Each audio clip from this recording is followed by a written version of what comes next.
विचिन्त्य रूपम् अपरं च लक्ष्मी ज्ञातं कृतान्यै भवतं भवेशम् दीर्घोऽवतास्मै वदतं श्रियं वे। वसंत ऋतु के प्रथम दिवस के इस संध्या काल में मैं जो दृश्य शिष्य बैठे हैं और जो अदृश्य ऋषि मुनि योगी बैठे हैं जिनको आप शायद नहीं देख पा रहे हैं, उन सबको मैं हार्दिक आशीर्वाद देता हूं कि यह वसंत ऋतु और यह जीवन आपकी दृष्टि से पूर्णता श्रेष्ठता आपको प्रदान करे। ऐसा ही आपको आशीर्वाद देता हूं। ये श्लोक अपने आप में एक अद्वितीय श्लोक है। हमारे शास्त्रों में कई उपनिषद लिखे गए, उस समय भी लिखे गए और आज भी लिखे जाते हैं। उस समय भी प्रवचनों के माध्यम से ऋषियों ने, योगियों ने अपने अनुभवों को अपने शिष्यों के सामने रखा और आज भी रख रहे हैं। उस समय भी पाखंड था, झूठ था, छल था, आज भी है। सतयुग जैसी बात कि भाई सतयुग में ही सब कुछ था और कलयुग में कुछ है ही नहीं, ऐसा जीवन में कुछ नहीं था। सतयुग में भी महाभारत का युद्ध होता था, उस युग में भी भाई भाई लड़ते थे, उस युग में भी अपनी पत्नी के कहने से बेटे को जंगल में बेच देते थे, उसमें भी चलता था। मगर इसके बावजूद भी श्लोक में एक बहुत अन्यतम बात कही गई है और मुंडकोपनिषद उपनिषद का तात्पर्य है हम अपने जीवन के सूत्रों को भली प्रकार से समझ सकें और जिस प्रकार से समझ सकें वे उपनिषद कहलाते हैं।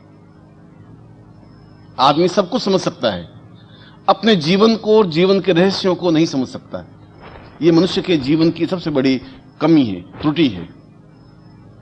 वह दुनिया को समझ सकता है, जोधपुर को समझ लेगा, बंबई को समझ लेगा, अमेरिका इंग्लैंड को समझ लेगा, मगर वह इस बात को नहीं समझ सकेगा कि मेरे जीवन का उद्देश्य और लक्ष्य, चिंतन और विचार प्रक्रिया और धारणा क्या है, वह नहीं समझ सकता।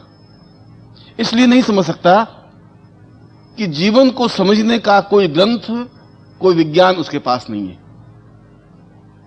जीवन को कैसे समझा जाए इसका कोई चिंतन उसके पास नहीं है।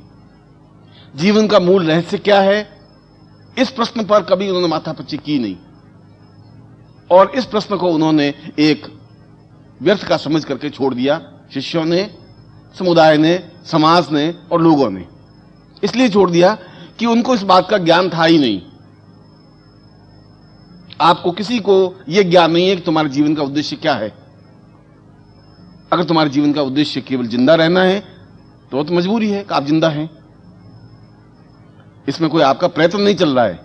आपने अपनी तरफ से कोई प्रयत्न नहीं किया, मां बाप ने आपको उत्पन्न कर दिया इसलिए आप जिंदा हैं और सांस आपकी चल रही है इसलिए आप जिंदा हैं। जीने की जो कला है, जिंदा रहने की जो कला है, वो आपके पास नहीं है। या मेरे जीवन में मैं किस प्रकार से आनंद और श्रेष्ठता प्राप्त कर सकूं, प्रभु ने मुझे क्यों बनाया है, मेरे निर्माण क्यों किया है, मेरे जीवन का चिंतन, मेरे जीवन का लक्ष्य का क्या हुआ, ऐसा आप नहीं समझ सकते।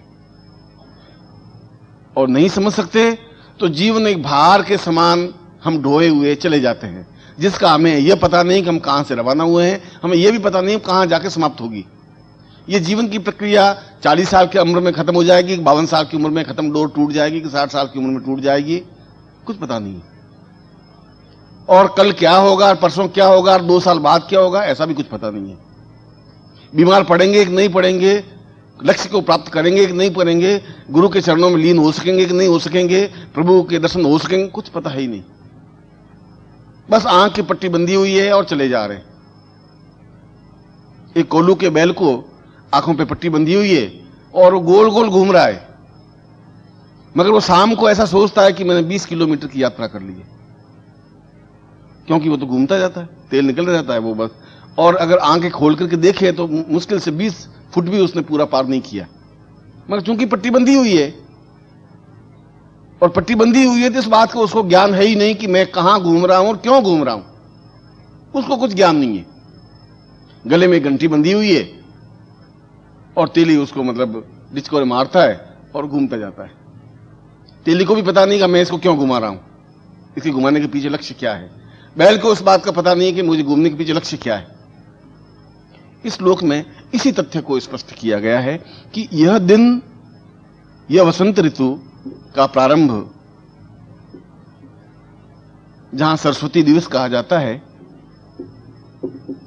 यह एक क्षण भर, पूरे साल में एक क्षण रुक करके हम इस बात का चिंतन करें कि यह पूरा वर्ष हमारे लिए क्यों आवश्यक है और क्या आवश्यक है, मुझे जीवन में इस वर्ष में क्या करना है। अगर आर्थिक उन्नति करनी है तो कैसे करनी है।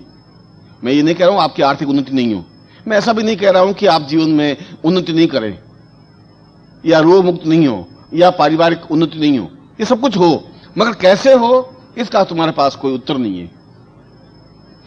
और इसका मूल मकसद यह है कि वसंतोत्सव, वसंत का मतलब है कि यदि हम वसंत के, पाणिनि ने 6 अर्थ बताए। पाणिनि हमारे यहां के एक बहुत बड़े ऋषि हो चुके हैं और हमारे यहां तो सभी तरह के ऋषि हुए, वशिष्ठ हुए हैं, विश्वामित्र हुए हैं जिन्होंने ब्रह्म ज्ञान को, चिंतन को हमारे सामने रखा, मार्कंडेय हुए हैं जिन्होंने शक्ति की आराधना कैसे की जाए, भगवती शक्ति को कैसे प्राप्त करें, इसको स्पष्ट किया है। तो मलुकदास जी भी हुए जिन्होंने कहा कि अजगर करे न चाकरी, पंछी करे न काम, दास मलुका कह गए सबके दाता राम। कुछ काम नहीं करना चाहिए, ऐसे भी ऋषि हुए हैं, उनको भी हमने ऋषि माना है। ये तो जिसको जो ऋषि अच्छे लगे उसका चिंतन और प्रक्रिया है। पाणिनि भी अपने आप में एक अद्वितीय ऋषि बने और उन्होंने वसंत के 6 अर्थ बताए। आज का वसंत की पंचमी है, वसंत ऋतु है, और वसंत का तात्पर्य है कि हम ये पूरे जीवन भर, पूरे वर्ष भर संत की तरह रहें। बसंत जैसा एक संत रहता है, निष्प्रह, निश्चिंत, निर्भीक, बिना डर के, बिना हिचकिचाहट के, ठीक उसी प्रकार से न हम कीचड़ में ग्रस्त के जीवन में लिप्त हों, न हम दूसरे किसी कार्य में लिप्त हों, बहुत ज्यादा आसक्तिपूर्ण नहीं हो, बिल्कुल एक आनंद के साथ इस पूरे वर्ष को व्यतीत कर दें संत की तरह। जो कुछ भी है जिस तरीके से मिल जाता है वह मिल जाए। इस प्रकार के जीवन को जीने की जो प्रतिज्ञा है, जो कला है, जिसको सीखने की चिंतन है, वह आज के दिन गुरु के माध्यम से सीखा जा सकता है। गुरु के माध्यम से क्यों सीखा जाएगा? इसलिए कि मैंने प्रारंभ में तुम्हें कहा कि तुम्हें तो जीवन जीने की कला का ज्ञान है ही नहीं। तुम्हें तो इस बात का ज्ञान नहीं है कि मैं जीवन कैसे जीऊं। तुम्हें इस बात का भी ज्ञान नहीं है कि मुझे जीवन को जीने के कौन सी क्रियाएं अपनानी चाहिए। इसलिए या तो संत की तरह जीवन जीना चाहिए या बस अंत, बसंत। अब जो कुछ भी मैंने जितना कर दिया बस अंत है। अब जो दुख कर दिए, जो पाप कर दिए, जो छल कर दिया, जो झूठ कर दिया, जो आज कम से कम वापिस खड़ा होकर के देखूं कि इतना जो झूठ, छल और कपट से मैं संपत्ति बटोरूंगा, क्या होगा उससे? बस बहुत हो गया। अब मैं वापिस आत्मविश्लेषण करूं, अब मैं समझूं कि क्या इस प्रकार से झूठ और छल और कपट से मैं संपत्ति बटोर करके जो बच्चों के लिए या संतान के लिए इकट्ठी कर रहा हूं, क्या ये उचित है? क्या मेरे जीवन का लक्ष्य यही है कि बस मैं जीवन भर इस प्रकार से पिसता रहूं और इस जीवन को समाप्त कर दूं? तो एक संकल्प लेने का दिन है कि बस अंत, बस बहुत हो गया। तीसरा उन्होंने अर्थ बताया है कि बसंत का तात्पर्य है प्रफुल्लता, जीवन का उमंग, जीवन का जोश, जीवन का आनंद, जीवन की कला। हम जिस प्रकार से भार में जीवन जी रहे हैं, भार में जीवन का तात्पर्य है कि हमारे अगर चेहरे देखे जाएं, आप सुबह उठ करके अपने खुद के चेहरे को शीशे में देखें तो आप बड़ा डरावना लगेगा। उसमें कोई मुस्कुराहट नहीं है, उसमें कोई खिलखिलाहट भी नहीं है। ऐसा लगता है कि जैसे जबरदस्ती आपको खड़ा कर दिया गया है। आपके जीवन में कोई उमंग नहीं है। और आप किसी को भी बिल्कुल कुरेद करके पूछें, भाई क्या हाल चाल, अरे सब ठीक है भैया, बस चला जा रहे हैं, चल रहे हैं। अरे क्या हुआ, अरे बस आप क्या बताएं सर, वो इंदिरा गांधी साली बहुत थी, मर गई, वो बहुत गड़बड़ थी, अब साहब ये आ गए, अब ये क्या कर लेंगे। अरे तुम तो अपने घर का तो संभाल लो, वो करेंगे जो कुछ करेंगे, नहीं करेंगे, मगर राजनीति में सभी परफेक्ट हैं। यहाँ भारतवर्ष में 4 आदमी खड़े होंगे तो वो बुश को ऐसा नहीं करना चाहिए था, वो सर तो मूर्ख, कोई गधा है। अब गार्बेचोव को क्या करने की जरूरत है, रूस को तोड़ने की। अरे भाई उनको पूछना था तुम्हें, उनको ज्ञान था नहीं और तुम्हें पूछा नहीं, बहुत गलती हो गई उनके। मगर तुम जवाब जरूर दोगे कि गुरुजी ये आप खुद देखिए, ये मिनिस्ट्री साले बहुत बदमाश है गुरुजी, बहुत चोर हैं। अब वो तो साहब बदमाश हैं और चोर हैं, मगर मैं फिर सोचता हूं कि आप खुद क्या हैं, कैसे हैं, तो इसका कोई उत्तर नहीं। तो ये हमारे जीवन का एक चिंतन, एक प्रक्रिया हमारे भार बन गया है, जीवन एक भार बन गया है, जिसमें केवल दूसरों की आलोचना हमारे जीवन में रह गई है।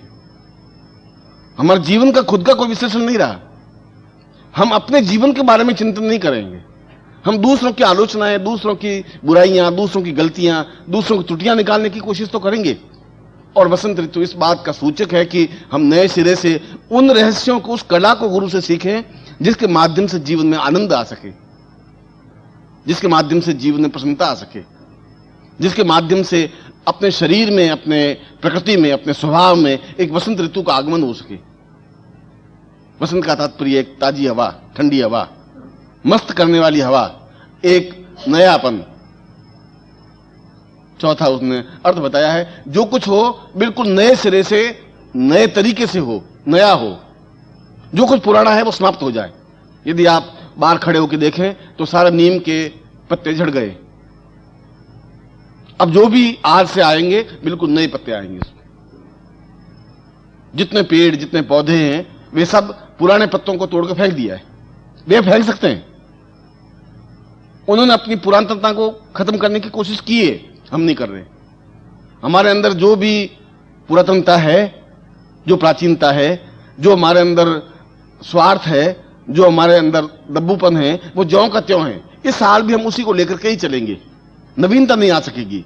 नवीनता आ सकेगी ज्ञान के माध्यम से, चिंतन के माध्यम से, विचार के माध्यम से, एक संसर्ग और संपर्क के माध्यम से, गुरु के चरणों में बैठने के माध्यम से, जीवंत व्यक्तित्व के साथ रहने के माध्यम से। हम मुर्दों की संगति करेंगे, हम खुद मुर्दे होंगे। यदि हम एक छल छलाते हुए किसी व्यक्तित्व के साथ बैठेंगे, हमारा जीवन भी वैसा ही बनेगा। जिस समय हर क्षण एक नवीनता का चिंतन कर सके, नवीन तरीका निकाल सके। वसंत का तात्पर्य है कि हम जो कुछ करें एक नवीनता के तरीके से करें, नवीनता के ढंग से करें। हमारे जीवन का एक उद्देश्य नवीन हो।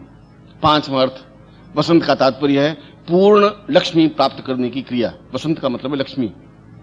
वसंत का एक ही अर्थ नहीं होता। लक्ष्मी का मतलब है जीवन में उन्नति, व्यापारिक उन्नति, प्रोग्रेस, सुख, शांति, सौभाग्य, धन, द्रव्य, ऐश, आराम, ये सब कुछ भी जीवन में होने चाहिए। वह भी आज का ही दिन है जिस दिन हम अपने व्यापार के माध्यम से चिंतन करें कि मेरा व्यापार चल रहा है कि नहीं चल रहा है। नहीं चल रहा है तो कारण क्या है? कई कारण हो सकते हैं। आज से 20 साल पहले दूसरे कारण थे, आज से 50 साल पहले व्यापार नहीं चलने के दूसरे कारण थे, आज दूसरे कारण हैं। उन कारणों का भी चिंतन करने की क्रिया या लक्ष्मी को प्राप्त करने की क्रिया या किन मंत्रों के माध्यम से हम लक्ष्मी को अपने जीवन में उतार सकते हैं, अपने पास ला सकते हैं, यह वसंत इस बात का सूचक है। और छठा अर्थ है कि हम अपने जीवन में बुद्धि को प्राप्त करें, हमारी बुद्धि प्रखर हो, स्मरण शक्ति हमारी तेज हो, हम वाक चातुर्य है, बोलने की कला आ सके, सरस्वती दिवस बन सके। हम अपनी पर्सनालिटी के माध्यम से, अपने व्यक्तित्व के माध्यम से सामने वाले पर छा सके, सम्मोहन कर सकें। हम बोलें और सामने वाला सुनता रहे, हम बात करें और सामने वाले पर प्रभाव हो। आज का युग एक दूसरे प्रकार का युग हो गया है। यह युग और आज से 10 साल पहले का युग में अंतर है। आज यदि आपके पास व्यक्तित्व है, पर्सनालिटी है, बातचीत करने का तरीका है, शब्दों के माध्यम से सामने वाले पर प्रभाव डालने का तरीका है, तो आप ज्यादा सफल हैं। यदि आप इस लक्ष्मी की उपासना करते हैं, व्यापार करते हैं, सफलता प्राप्त करते हैं, तो आप ज्यादा सफल हैं। इन 6 अर्थों को एक साथ संपन्नता देने का तात्पर्य वसंत है। और इस श्लोक के पहले चरण में, पहली लाइन में यही बताया है कि हम इन 6 बिंदुओं को एक साथ प्राप्त कर सके, जैसे भी हो, जिस तरीके से भी हो। अब दूसरी लाइन में बताया किस तरीके से हो, और उसने बताया कि पारिजातोक्त उस क्रिया के माध्यम से जो प्रयोग किया जाए। मनुष्य के जीवन में मनुष्य अपने आप में चाहे कि मैं पूर्णता प्राप्त कर लूं, आज के युग में संभव नहीं है। पहले के युग में भी संभव नहीं था। जीवन तो जी सकते हैं, रोटी कमा के खा सकता है आदमी, मगर संपन्नता प्राप्त नहीं कर सकता। आप एक किताब याद कर सकते हैं, 400 श्लोक याद कर लेंगे, 600 श्लोक याद कर देंगे जिंदगी में, मगर आप हजारों ग्रंथ आप याद नहीं कर सकते, स्मरण नहीं कर सकते। आप 2000, 5000, 25000 कमा सकते हैं, आप लखपति करोड़पति एकदम से नहीं बन सकते साल भर में। इसके लिए अगर आपके पास देवी कृपा नहीं है या देवताओं का आपके पास सहारा नहीं है, तो आप जीवन में पूर्ण सफलता प्राप्त नहीं कर सकेंगे। मनुष्य के माध्यम से सफलता नहीं मिल सकती। मनुष्य को ज्यादा हेल्प नहीं कर सकता, सहायता नहीं कर सकता। वह तो उसके में तो जलन है, ईर्ष्या है, ऊपर से बहुत मीठा बोलेगा, मगर अंदर उसके अंदर वो नहीं है कि जीवन का आनंद ले। हम यहां बैठे हैं, उमानंद जी भजन गा रहे हैं, हम जीवन का एक आनंद ले रहे हैं, यह भी जीवन का एक आनंद है। हम यज्ञ कर रहे हैं, यह भी जीवन का एक आनंद है। व्यापार के माध्यम से लक्ष्मी प्राप्त कर रहे हैं, यह भी जीवन का आनंद है। हम जीवन में कहां और किस प्रकार से आनंद प्राप्त कर सकें, वह जीवन की क्रिया हमें ज्ञात होनी चाहिए।